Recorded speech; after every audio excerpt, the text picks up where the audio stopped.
அன்பிற்குரியவர்களே, நம்முடைய சிந்தனைக்கு நாம் நற்செய்தி பகுதியை எடுத்துக்கொள்கிறோம். மார்க்கு நற்செய்தி முதல் அதிகாரம் 40வது வசனத்தை நாம் வாசிக்க கேட்போம். மார்க்கு நற்செய்தி. ஒரு நாள் தொழுநோயாளர் ஒருவர் இயேசுவிடம் வந்து, நீர் விரும்பினால் எனது நோயை நீக்க உம்மால் முடியும் என்று முழந்தால் படியிட்டு வேண்டினார். Praise the Lord. Praise the Lord. கரங்களை உயர்த்தி அல்லேலூயா அல்லேலூயா அல்லேலூயா அல்லேலூயா. இந்த புதுமை நமக்கு நல்ல தெரிஞ்ச ஒரு புதுமை தான். ஆண்டவர் தொழு நோயாளரை சுகப்படுத்துகிறார். குஷ்டரோகம் பிடித்த ஒரு மனிதனை ஆண்டவர் சுகப்படுத்துகிறார்.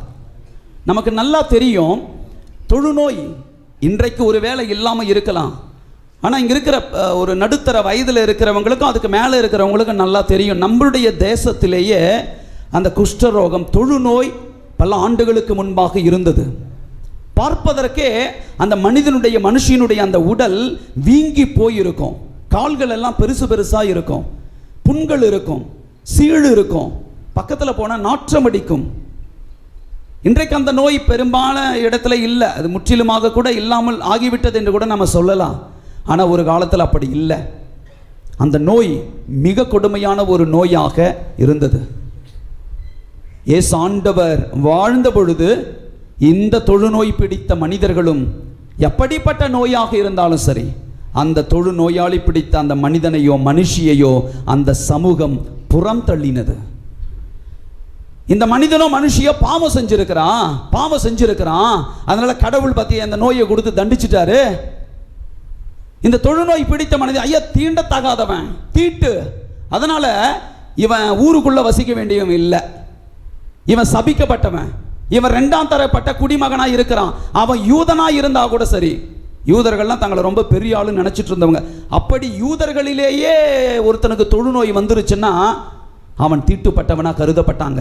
தன்னுடைய சொந்த குடும்பமாக இருக்கட்டும், சொந்த இன மக்களாக இருக்கட்டும், தீட்டுப்பட்டவன், அவன் புறக்கணிக்கப்பட வேண்டும். எனவே ஊருக்கு வெளியில், வனாந்தரத்தில், மலை குகைகளில், கல்லறை தோட்டங்களில், மறைவிடங்களில் அவங்க வாழக்கூடிய ஒரு நிர்கதியான ஒரு வாழ்க்கை. அப்படிப்பட்ட கொடுமையான ஒரு சூழ்நிலையை சந்தித்து கொண்டு வந்த ஒரு மனிதனை ஆண்டவர் சுகப்படுத்தின நிகழ்வு தான் மார்க்கு 1:40-45 நம்ம வாசிக்கிறோம். இந்த வசனத்தை மீண்டும் நாம் வாசிக்க கேட்போம். 40வது வசனம். ஒரு நாள் தொழுநோயாளர் ஒருவர் இயேசுவிடம் வந்து, நீர் விரும்பினால் எனது நோயை நீக்க உம்மால் முடியும் என்று முழந்தால் படியிட்டு வேண்டினார். Praise the Lord. Praise the Lord. கரமுயர்த்தி அல்லேலூயா அல்லேலூயா அல்லேலூயா அல்லேலூயா. அந்த தொழுநோய் பிடித்த மனிதன் இயேசு கிட்ட ஒரே ஒரு ரிக்வெஸ்ட் வைக்கிறார், ஒரு வேண்டுகோளை முன் வைக்கிறார். என்ன சொல்றாருன்னா, நீர் விரும்பினால் எனது நோயை நீக்க உம்மால் முடியும். இயேசுவை பார்த்து, இங்க பீடத்தில் இருக்கிற இந்த இயேசுவை பார்த்து தான் அந்த தொழுநோய் பிடித்த மனிதன் சொன்னாரு, ஆண்டவரே நீர் விரும்பினால் எனது நோயை நீக்க உம்மால் முடியும். நீங்க விரும்புனீங்கன்னா அதனுடைய பொருள் என்ன? அவன் நல்லா இருக்கணும்னு சொல்லி அந்த ஊரில் எவனுமே விரும்பல. ஒருவேளை அவன் நல்ல திடகாத்திரமா நல்ல ஆரோக்கியமா இருந்தபோது அவனோட நிறைய பேர் வாழ்ந்திருப்பாங்க. அவன் வசதி வாய்ப்போட குடும்பத்தோட இருக்கும்போது அவனை தூக்கி வச்சு கொண்டாடி இருப்பாங்க. ஆனால் அவனுக்கு நோய் வந்த பிறகு, அவனை ஒதுக்கி வச்ச பிறகு அவன் மனசுல என்ன எண்ணம் வந்துச்சுன்னா, ஒருத்தங்கூட நீ எப்படிடா இருக்கிறன்னு என்ன கேட்கலையே, ஒருத்தங்கூட நீ ஊருக்கு வெளியில இருக்கிறே சாப்பிட்டியா எவனும் கேட்கலையே, நான் நல்லா இருக்கணும்னு சொல்லி ஒருத்தங்கூட என்ன நல்லா விசாரிக்கலையே என்ற அந்த எண்ணம் தான் அவனுக்கு அதிகமான வலியையும் வேதனையையும் கொடுத்துருக்கும். அதனால தான் அவன் சொல்றான் இயேசுவை பார்த்து, ஆண்டவரே நீங்களாச்சும், ஆண்டவரே நீங்க விரும்புனீங்கன்னா, ஊர்ல இருக்கிறவன் எவன் விரும்பல ஆண்டவரே, என் கூட பிறந்தவனோ என் வீட்டில் இருக்கிறவனோ எவனும் விரும்பல, நோய் வந்த உடனே என்னை தூக்கி போட்டுட்டானுங்க, ஆனா நீங்க விரும்புனீங்கன்னா என்னை சுகப்படுத்த முடியும். அன்பு பிள்ளைகளே, நற்கருணை ஆண்டவர், உயிருள்ள ஆண்டவருடைய பிரசன்னத்தில் இந்த பிரசங்கத்தை, அவர் பேசுகின்ற வார்த்தைகளை கேட்கிற கோடி அற்புதர் புனித அந்தோணியாரின் பக்தர்களுக்கு அந்த புனிதரே இன்றைக்கு என்ன சொல்றாருன்னா, இந்த இயேசுவின் வல்லமையின் மீது நீங்கள் நம்பிக்கை வச்சு உங்களுடைய வாழ்க்கையை ஒப்பு கொடுங்க. காரணம் என்ன தெரியுமா? இவர் இந்த உலகத்தில் இருக்கிற மனுஷங்க மாதிரி இல்லை. இந்த தொழுநோய் பிடித்த மனிதன் மீது யாரும் விருப்பம் கொள்ளவில்லை. ஆனால் இயேசு விருப்பம் கொண்டது மட்டுமல்ல, அவனை தொட்டு சுகப்படுத்தினார். கரம் தட்டி ஆண்டவரை மகிமைப்படுத்துவோம். இன்றைக்கு நம்முடைய வாழ்க்கையில் அன்பிற்குரியவர்களே, நாம் நல்லா இருக்கணும்னு சொல்லி விரும்புகின்ற மனிதர்கள் இருக்கலாம். அழிஞ்சு போகணும்னு ஒரு சிலர் நம்முடைய எதிரிகள் ஒரு வேளை நினைக்கலாம். எல்லாரும் நம்ம நல்லா இருக்கணும்னு கூட நினைக்கலாம். ஆனால் நாம் எவ்வளவு பெரிய மோசமான வாழ்க்கை சூழ்நிலைகளை கடந்து போவதாக இருந்தாலும் இந்த மனுஷனை போல நம்மை தூக்கி விடுவதற்கு இந்த இயேசு மட்டுமே எப்பொழுதும் விரும்புகிறார். ஹல்லேலூயா. கரமுயர்த்தி ஹல்லேலூயா, ஹல்லேலூயா, ஹல்லேலூயா, ஹல்லேலூயா. மனுஷன் வெளிப்படுத்துவான், நீ நல்லா இருக்கணும்னு சொல்லுவான். இப்போ வேற ஒரு வார்த்தை வேற சொல்ல ஆரம்பிச்சிட்டாங்க, வாழ்க வளமுடன். மனிதர்களுடைய வார்த்தை ஒன்று இருக்கும், அது நல்லதா இருந்தா சரிதான். அப்படிப்பட்டவர்கள் நிறைய நம்ம வாழ்க்கையில இருப்பாங்க. நாம் நலமுடன் வளமுடன் வாழணும்னு சொல்லி வாழ்த்துவாங்க, மனசுல நல்லது நினைப்பாங்க. ஆனால் பெரும்பான்மையானவர்கள் மாட்டாங்க. ஹல்லேலூயா, ஹல்லேலூயா, ஹல்லேலூயா, ஹல்லேலூயா. 5 வயசுல அண்ணன் தம்பி, 10 வயசுல பங்காளி. எப்படி பங்காளியா மாறுறாங்கன்னு தான் தெரியல. அப்ப சண்டை சச்சரவு. அது வரைக்கும் ஒன்னா கூடி இருக்கிற உடன் பிறப்புகள் கூட ஒரு வயசு வந்ததுக்கு அப்புறமா அவங்களுக்கு தனித்தனி குடும்பம் வந்ததுக்கு அப்புறமா அம்மா அப்பா நல்லா இருக்கணும்னு நினைக்கிறது இல்லையே. தான் உடன் பிறந்த சகோதர சகோதரி நல்லா இருக்கணும்னு சொல்லி ஒரு கால்காணி இடத்த விட்டு கொடுக்கறது இல்லையே. இது உலகம். ஆனால் உலகை படைத்த இந்த இயேசுவை நீ நம்பி இருக்கிறன்னு சொன்னா, நீ நல்லா இருக்கணும்னு எப்பயுமே விரும்பி உன்னை ஆசீர்வதிக்கிறவர் இந்த நற்கருணை ஆண்டவர் மட்டுமே. உங்ககிட்ட ஒரு 10 லட்சம் ரூபாய் இருக்குதுன்னு வச்சுக்கோங்களேன். ஒரு ஏழை குடும்பத்திலிருந்து ஒருத்தர் வந்து கேட்குறாரு, நீங்கள் பெரிய பணக்காரராக இருந்தாலும் தாராளமாக வாரி கொடுக்கிற ஒரு குணம் உங்ககிட்ட இருந்தாலும், உங்ககிட்ட ஒருத்தர் வந்து அந்த 10 லட்சத்தில் ஒரு 5 லட்சம் கொடுங்கன்னு கேட்குறாங்க. நீங்கள் தாராளமாக கொடுக்கறதுக்கு அந்த எண்ணமெல்லாம் உங்களுக்கு உண்டு, கொடுப்பீங்களா? சரி, 100 ரூபாய் இருக்குது, ஒரு பிச்சைக்காரர் வந்து கேட்குறாரு, 10 ரூபாய் கொடுப்பீங்களா? கொடுப்போம். 10 ரூபாய் ரொம்ப சின்னதில்லை. ஆனால் உங்ககிட்ட இருக்கிறதே 100 ரூபாய் தான். அதில் 10 ரூபாய் கொடுக்கணுன்னா கொடுப்பீங்களா? கொடுக்க முடியாதுன்ட்டான். பார்த்தியா, ஓடியா டே குடுறா பாவண்டா. Praise the lord, praise the lord. நம்ம தாராளமாக இருக்கிறோம். கடவுள் உண்மையாகவே என்கிட்ட இருக்கிறது அடுத்தவங்களுக்கு பகிர்ந்து கொடுக்கணும்னு சொல்லியிருக்கிறாரு ஆண்டவர் நினச்சா நம்ம கொடுத்துருவோம். எவ்வளோ பெரிய விஷயமா இருந்தாலும் கொடுத்துருவோம். பாருங்க, நம்மகிட்ட கேட்கிறவர்களிடத்தில் நாம் கொடுப்போம் அல்லது கொடுக்காமல் இருப்போம். இது ரெண்டுத்துல ஏதாவது ஒன்று தான். கொடுப்போம் இல்லை கொடுக்காமல் இருப்போம். மூணாவதா ஒரு விஷயம் இருக்குது அப்படின்னா என்ன தெரியுமா? நம்மள ரொம்ப ஸ்மார்ட்டாக அதை செய்வோம். என்ன தெரியுமா? என்கிட்ட இப்போ இல்லை, கொடுக்கணும்னு நினைக்கிறேன், வேற யாரையாவது கோத்து விட்டுறது, அங்கே போய் வாங்கிக்க, இங்கே போய் வாங்கிக்க அப்படின்னு சொல்லி. வாசிங்க வசனம், 41வது வசனத்தை வாசிங்க. மார்க் 1:41. இயேசு அவர் மீது பரிவு கொண்டு தமது கையை நீட்டி அவரை தொட்டு அவரிடம், நான் விரும்புகிறேன், உமது நோய் நீங்குக என்றார். Price the lord, praise the lord. நம்ம கிட்ட உதவி கேட்கிறவங்களுக்கு நாம உண்டு இல்லைன்னு சொல்லுவோம். செய்ய முடியலன்னா எதையாவது ஒரு மாற்று வழியை நம்ம சொல்லிட்டு நம்ம விலகிடுவோம். ஆண்டவர் இயேசுவின் இடத்துல உதவி வேண்டி என்ன கேட்டான்? ஆண்டவரே, நீர் விரும்பினால் எனது நோயை நீக்க உம்மால் முடியும்னு சொல்றாரு. ஆண்டவர் இயேசு என்ன தெரியுமா செஞ்சாரு? நல்லா ஆயிக்க, நல்லா ஆயிடுப்பா, போப்பா, என்னை நம்பி வந்துட்டு இல்லை, நல்லா ஆயிடு போ அப்படின்னு சொல்லியிருக்கலாம், அவன் சுகம் அடைந்திருப்பான். ஆனால் ஆண்டவர் என்ன தெரியுமா செய்தாராம்? இயேசு அவர் மீது பரிவு கொண்டு தமது கையை நீட்டி அவரை தொட்டு. இது ரொம்ப முக்கியமான காரியம். இது எல்லாமே praise the lord, praise the lord, hallelujah, hallelujah. Yesu ஒரு வார்த்தை சொன்னால் அங்க அற்புதம் நடக்கும். ஆனா இயேசு என்ன செய்யறாருன்னா வார்த்தையை சொல்லல. அந்த வார்த்தையை சொல்றதுக்கு முன்னாடி, அற்புதம் நடப்பதற்கு முன்பாக இயேசுவுக்கு என்ன செய்யணும்னு நல்லா தெரியும். என்ன செஞ்சாரு? அவரின் மீது பரிவு கொண்டு தமது கையை நீட்டி அவரை முதலில் தொட்டார். அப்ப அந்த மனுஷனுக்கு என்ன தெரியுமா உணர்வு வந்திருக்கும்?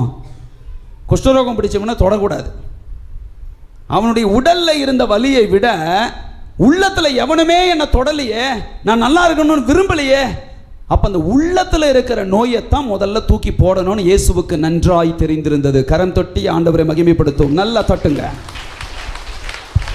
அப்போ அவனுடைய உடல்ல இருந்த அந்த குஷ்டரோகத்தை நீக்குவதற்கு முன்பாக அவன் உள்ளத்துல இருக்கக்கூடிய வலிய, வேதனைய, தனிமை உணர்வை, போராட்டத்தை, நிர்கதியா இருக்கிறோமே என்கின்ற அந்த சோகத்தை அவன் உள்ளத்துல இருந்து முதல்ல தூக்கணும். என்ன செய்யலாம்? தொடுவேன். பரிவு கொண்டு கையை நீட்டி இயேசு அவனை முதலாவதாக தொட்டார். கோடி அற்புதனுடைய புதுமைகளில் மிக சிறந்த ஒரு புதுமை, இன்றைக்கு நாமும் புதுமையாக பார்க்கிற ஒரு விஷயம் என்ன? அவருடைய நாக்கு அழியல. அவருடைய நாக்கு அழியல. என்ன காரணம் தெரியுமா? அவர் திவ்ய நற்கருணை, எங்க இருக்கிறார் இல்லையா நற்கருணை ஆண்டவர், அவரை அனுதினமும் தொடுவதற்கு புனித அந்தோனியார் தன்னை அனுமதித்தார். நற்கருணையை அவர் பெற்றார். பார்த்தீங்களா, நம்மள மாதிரி தான். அவருக்கு நமக்கும் பெரிய வித்தியாசம்லாம் இல்லை. நாம பெற்றுக்கொள்ளுகிற இந்த திவ்ய நற்கருணை தான் அவரும் திவ்ய திருப்பலியில பெற்றுக்கொண்டார். அப்ப நமக்கும் அந்தோனியாருக்கு இருக்கக்கூடிய வித்தியாசம் என்ன அப்படின்னா, நம்மை தொடுகிற இந்த ஆண்டவர், குஷ்டரோகியை தொட்ட இந்த இயேசு டெய்லி பூசையில நம்மளை தொடர்றார். நாமளும் அவரை தொட்டு வாங்குறோம். ஆனா அந்தோனியார் மாதிரி இருக்க முடியலையே. ஏன்? ஏன்னா தொடுதலின் மகத்துவத்தை உணர்வதில்லை. புனித அந்தோனியார் இயேசுவினுடைய அந்த தொடுதலை உணர்ந்தார். என்னை தொடுவது இயேசு என்று அவர் அறிந்தார். அதனாலதான் புனித அந்தோனியார் அடுத்தவங்களை தொட்ட போது நோயாளிகள் சுகமடைஞ்சாங்க. கரம் தட்டி ஆண்டவரை மகிமைப்படுத்துவோம். கோடி அற்புதர் பெற்றுக்கொண்ட நம்மை தொடுகின்ற இந்த திவ்ய நற்கருணை இன்றைக்கு நாம் திருப்பலியில் இன்றைக்கும் நாம் பெற்றுக்கொள்ள போகிறோம். ஒவ்வொரு நாளும் பெற்றுக்கொள்ளுகிறோம். அதனுடைய பொருள் என்ன? இந்த ஆண்டவர் நம்மையும் நம்முடைய வாழ்க்கையையுமே தொடுகிறார்.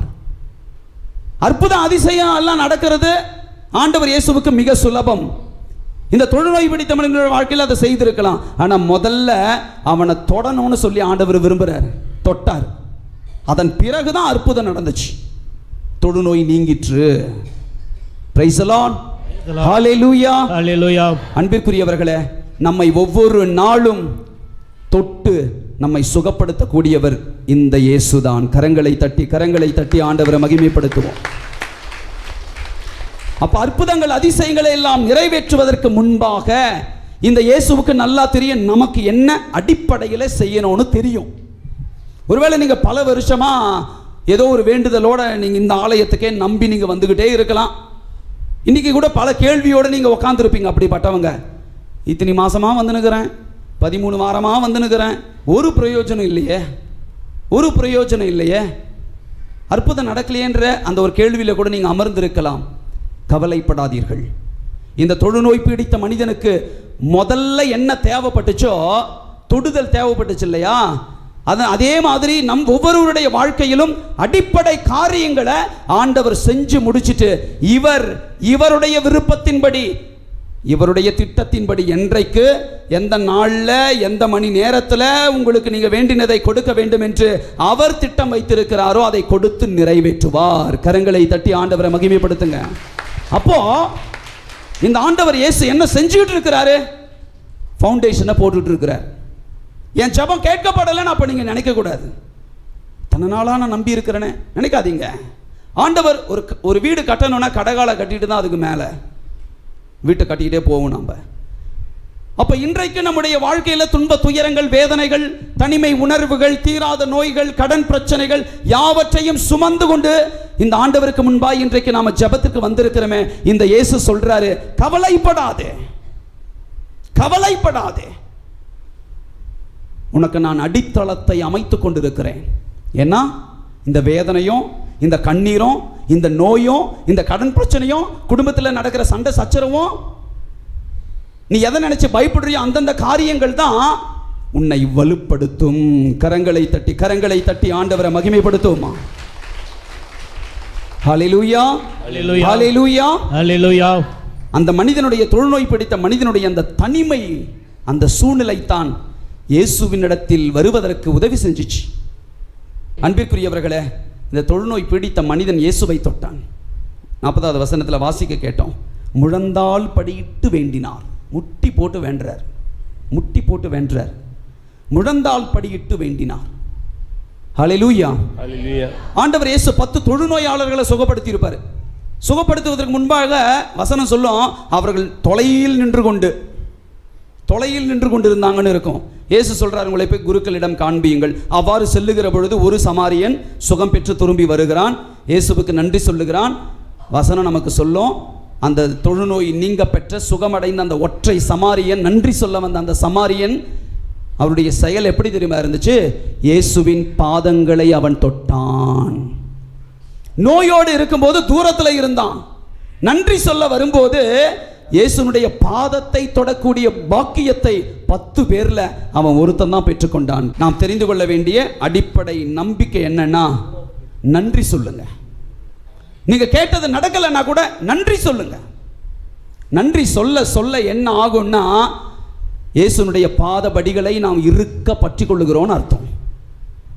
ஹல்லேலூயா, ஹalleluya. இந்த தொழுநோய் பிடித்த மனிதன் முழந்தால் படியிட்டதை போல, அந்த தொழுநோயிலிருந்து நீங்க பெற்ற அந்த ஒற்றை சமாரியன் இயேசுவின் பாதங்களை தொட்டதை போல, நீங்க இவர் காலை பிடிச்சுக்கோங்க. அதிசயங்கள், அற்புதங்களை எல்லாவற்றையும், இவருடைய கரங்களை, இவருடைய கால்களை பிடித்து கொண்டால் நடக்க வேண்டிய நேரத்தில் ஆண்டவர் நாம் எதிர்பார்ப்பதை விட மிக சிறப்பாக நடத்தி முடிப்பார். இப்படியே கரங்களை உயர்த்தி ஒரே ஒரு நிமிடம் நாம் ஜெபிப்போம்.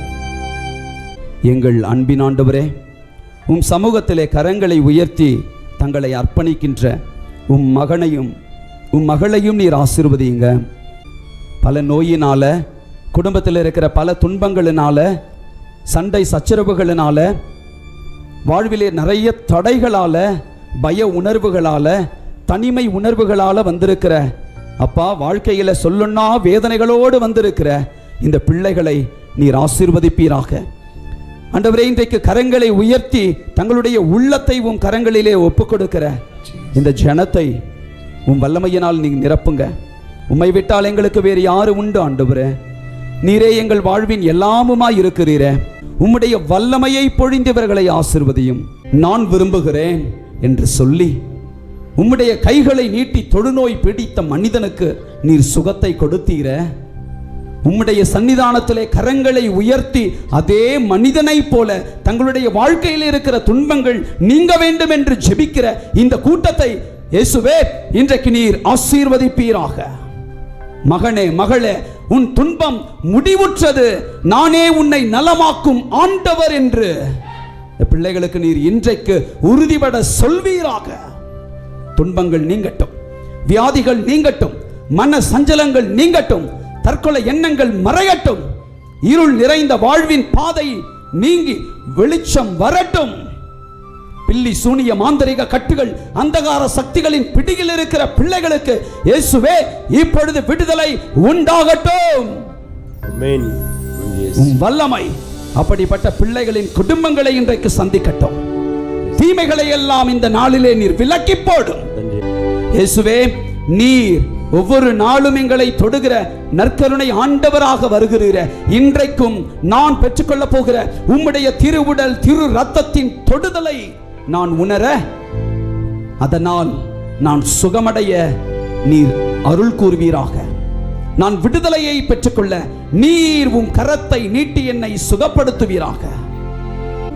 திருப்பீடத்தில் வீற்றிருக்கின்ற இயேசுவே, உம்மை தாழ்பணிந்து ஜெபிக்கின்றோம். ஆமேன். சத்தமா சொல்லுங்க, ஆமேன், ஆமென், ஆமேன், ஆமென், ஆமேன், ஆமென். ஆமேன்.